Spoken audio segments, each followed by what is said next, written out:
நம்ம ஒவ்வொரு ஃபேமஸான கோயம்புத்தூரில் உள்ள ஃபேமஸான ஒவ்வொரு கடையில் உள்ள நான் வந்து ரேட்டு வந்து நான் போட்டிருக்கேன், உங்களுக்கு கால்குலேட் பண்ணி போட்டிருக்கேன். இப்போ வந்து ஜோஸ் ஆலுக்காஸ் எடுத்துக்கலாம் நம்ம உதாரணத்துக்கு. இப்போ இன்றைக்கி ஒரு கிராமோட ரேட் வந்து எவ்வளோன்னு பார்த்தீங்கன்னா 7085. ஸோ 7085. இதில் வந்து 2% வந்து மேக்கிங் சார்ஜஸ் போடுவாங்க. அப்புறம் 3% வந்து ஜிஎஸ்டி போடுவாங்க. அது எப்படி கால்குலேட் பண்ணுவாங்க அப்படின்னா, சில பேருக்கு இந்த கால்குலேஷன் தெரியாது. ஸோ இதை தெரிஞ்சு வச்சுட்டு நீங்கள் கடைக்கு போய் வாங்கும்போது உங்களுக்கு உங்களுக்கு நகை அதிகமாக போடுறாங்களா இல்லை கரெக்டாக போடுறாங்களான்னு சொல்லி நீங்கள் கால்குலேட் பண்ணி நீங்களே வாங்கிக்கலாம். இப்போ ஒரு கிராமோட ரேட்டு 7085. இதுக்கு வந்து 2% மேக்கிங் சார்ஜஸ். இப்போ வந்து டேக்ஸ் வந்து எதில் போடுவாங்க அப்படின்னா, வெறும் ஒரு கிராமோட ரேட்டுக்கு மட்டுமே டேக்ஸ் போட மாட்டாங்க, மேக்கிங் சார்ஜஸ்க்கும் சேர்த்து தான் டேக்ஸ் போடுவாங்க. ஸோ அந்த கால்குலேஷன் அப்படின்னு சொல்லி பார்க்கலாம். ஒரு கிராமோட ரேட்டு 7085 இன்ட்டு 2% மேக்கிங் சார்ஜஸ் எவ்வளோனா 141.7. ஸோ அகெயின் ஒரு கிராமோட ரேட்டு 7085 ப்ளஸ் மேக்கிங் சார்ஜஸ் 141.7. இதை ரெண்டையும் நீங்கள் ஆட் பண்ணி இதில் தான் 3% நம்ம போடுவாங்க.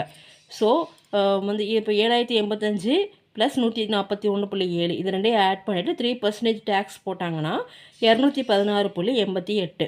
ஸோ ஒரு கிராமோட ரேட்டு 7085, மேக்கிங் சார்ஜஸ் 141 ப்ளஸ் வந்து உங்களுக்கு டேக்ஸ் 216.8. இதெல்லாம் சேர்த்திங்கன்னா ஒரு கோல்டு காயின் வாங்கணும் அப்படின்னா 7443.5 தான் இன்றைக்கி ஒரு கோல்டு காயினோட ரேட்டு. ஸோ நீங்கள் டைரெக்டாக கடையில் போய் வாங்கினீங்கன்னா எல்லா கடையிலையுமே மோஸ்ட் ஆஃப் த கடையில் என்ன பண்ணுவாங்கன்னா 2% மேக்கிங் சார்ஜஸ், 3% டேக்ஸு இதான் போடுவாங்க. இப்படி போட்டு வாங்கினீங்கன்னா ஒரு கோல்டு காயின் இன்றைக்கி நீங்கள் வாங்கணும்னு நினச்சிங்கன்னா 7443 டைரெக்டாக வாங்கணும்னா. இதே இது நீங்கள் ஆன்லைனில் போய் வாங்கணும், ஆன்லைனில் பார்த்தீங்கன்னா டைரெக்ட்டுக்கும் ஆன்லைனுக்கும் எவ்வளோ டிஃப்ரென்ஸ் சொல்லி தான் நான் காமிக்க போகிறேன் பாருங்கள். இப்போ ஜோஸ் ஆலுக்காஸில் எவ்வளோ போட்டிருக்காங்கன்னா 7808. ஆனால் டைரெக்டாக நம்ம வாங்கினோன்னா 7443. ஸோ அவங்க எவ்வளோ அதிகமாக போட்டிருக்காங்கன்னு பார்த்துக்கோங்க. கிட்டத்தட்ட அரௌண்ட் 300 ப்ளஸ் ருபீஸ் அவங்க அதிகமாக போட்டிருக்காங்க. ஜோஸ் ஆலுக்காஸில் 7589. ஸோ நமக்கு வந்து ஒரிஜினல் அமௌண்ட் வந்து 7443. அவங்க 7589 போட்டிருக்காங்க. ஒரு 150 எக்ஸ்ட்ரா போட்டிருக்காங்க. பிரின்ஸ் ஜுவல்லர்ஸில் வந்து 7808. சேம் பிரின்ஸும் ஜோஸ் ஆலுக்காஸும் நமக்கு ரெண்டும் ஒரே ரேட்டாக தான் இருக்குது. தங்கமயிலில் வந்து 7517. ஸோ இங்கே ஒரிஜினல் ரேட்டு 7443. ஸோ தங்கமயிலில் கொஞ்சம் கம்மியாக இருக்குது. நமக்கு எவ்வளோ கம்மியாக இருக்குன்னா ஒரு 120 ரூபா அந்த மாதிரி அவங்க மட்டும்தான் எக்ஸஸாக வச்சுருக்காங்க. டானிஸ்கில் வந்து 8121 இருக்கிறதுல ஹையஸ்ட் மேபி இதான் நினைக்கிறேன், 8121. ஆனால் ரேட்டு வந்து நமக்கு வந்து வாங்குகிற ரேட் வந்து 7443.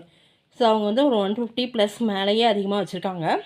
மலபாரில் 7729. ஸோ ரேட்டு வந்து 7443. ஸோ அவங்க ஒரு 300 ப்ளஸ் எக்ஸ்ட்ரா வச்சுருக்காங்க. ஜிஆர்டியில் மட்டும்தான் பாருங்கள், ஒரு கிராமோட நம்ம கால்குலேட் பண்ணி ஒரு கிராமோட rate plus 2% making charges plus 3% tax இதெல்லாம் போட்டு கால்குலேட் பண்ணால் 7443.5. இப்போ ஜிஆர்டியில் மட்டும்தான் சேம் ரேட்டு ஆன்லைன் ப்ரைஸும் வச்சுருக்காங்க. ஸோ இந்த கடையெல்லாம் கம்பேர் பண்ணும்போது நீங்கள் ஆன்லைனில் எந்த கடையில் வாங்கணும் அப்படின்னு பார்த்தீங்கன்னா நீங்கள் செக் பண்ணி நீங்களே பார்த்துக்கோங்க. ஸோ ஜிஆர்டியில் தான் 7444. ஸோ சேம் ரேட்டு அதை வச்சுருக்காங்க. ஸோ நீங்கள் ஆன்லைனில் கோல்டு காயின் வாங்கணும் அப்படின்னு நினச்சிங்கன்னா நீங்கள் ஜிஆர்டியில் போய் வாங்கலாம். ஸோ நீங்களும் அனலைஸ் பண்ணி பார்த்து வாங்கிக்கோங்க. இந்த வீடியோ உங்களுக்கு பிடிச்சிருந்தது, கால்குலேஷன் புரிஞ்சுது அப்படின்னா ஏதாவது டவுட் இருந்ததுன்னா கண்டிப்பாக நீங்கள் என்கிட்ட கேளுங்க. தேங்க்யூ ஃபார் வாட்சிங்.